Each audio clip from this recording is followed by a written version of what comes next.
rank these concerns in order from most concerning to least concerning after the Bengals' Week 2 loss against the Ravens, okay? All right, I always like these things. Yep, we start with Joe Burrow's play is number 1. 2 is Joe Burrow's injury. 3 is Zac Taylor / Brian Callahan's play calling. And 4 is the defense as a whole.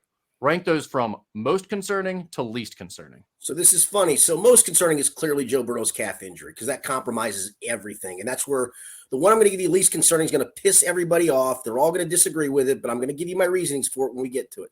So that to me is most concerning. Second is the defense, but I don't think this is a deep hole they can't dig out of, to be honest with you. And I think there's some mitigating circumstances for that. I'll go back to all of these. Third would be Joe Burrow's performance. Actually, third will be Joe Burrow's performance, but I think it's tied to the calf. And I do think as the game went on Sunday before he tweaked it, they got into a real good rhythm. I mean, the last drive of the first half, the interception aside, that was a good drive up until the interception. And then after that, a couple more scoring drives. So it was kind of like the Dallas game last year. Remember the first game, he was terrible. The first half of Dallas, they were terrible. Then they kind of found out what they were. And from that point forward, the offense started to make strides and finally hit a big time stride. So that's third. And the last one is the play calling. And I know that's the one that everybody's probably wringing their hands at. I know it's Jamar Chase saying take more deep shots. But I got to tell people, and you have to understand this, there's a couple of things. Number one, they're calling these plays, designing these plays the first 2 weeks completely with Joe Burrow's calf injury in mind. It's why he has the highest rate of getting out of his hands that he's ever had in NFL since he's been in the NFL. It's not because the offensive line sucks. It's not because they don't trust them. It's because they don't want him to feel any pressure whatsoever in the pocket. So when Jamar Chase clamors for more go routes, and I fully get it. I do. I understand his point to a point, and I think he does too, which I thought he'd be a little smarter than that, but I get it. He wants to be more involved in the offense, and part of his thing is getting downfield. They don't want Joe Burrow to have to hold it an extra half a second to a second longer. It's not an indictment on the offensive line, but listen, if you're going to drop back and take those deep middle shots or take those deep shots or have Joe scan the field, for progression 3 or progression 4, eventually in the NFL, defensive lines, no matter how good your offensive line is, they're going to get through. They're going to hit your quarterback. The good part is maybe they hit your quarterback after he throws it, but they don't even want that at this point. They don't want anybody around him. And in this last game, Burrow got it out of his hands in record time. He was only hit 5 times. He wasn't sacked once. I don't know if that tells you the offensive line was great, but they did their job in the time they were asked to do it. But the way they're designing things right now is completely with that calf injury in mind. They're trying to protect him and protect it. And so you can point the finger at those guys, and they're easy targets. I get it. But at the end of the day, they're doing this not because they're idiots, because they're trying to protect their quarterback. Yeah, I think that's something that people have a hard time understanding. And even going back to last year, it's amazing how similar the start last year is to the start this year. There are so many parallels to be drawn. And what I'm surprised by is, and I'm not trying to just be Pollyanna, like, oh, look, they overcame 0-2 last year to make the postseason. Everything was fine by the end of the year. Don't worry, it's going to be that way again. I understand you can't just keep saying that, especially when you have. And I'm with you. Absolutely right. When you have Super Bowl aspirations, you don't want to start the season 0-2. That's not okay. And absolutely, everybody should look inside at themselves in the Bengals organization at the start and say, this was a failure.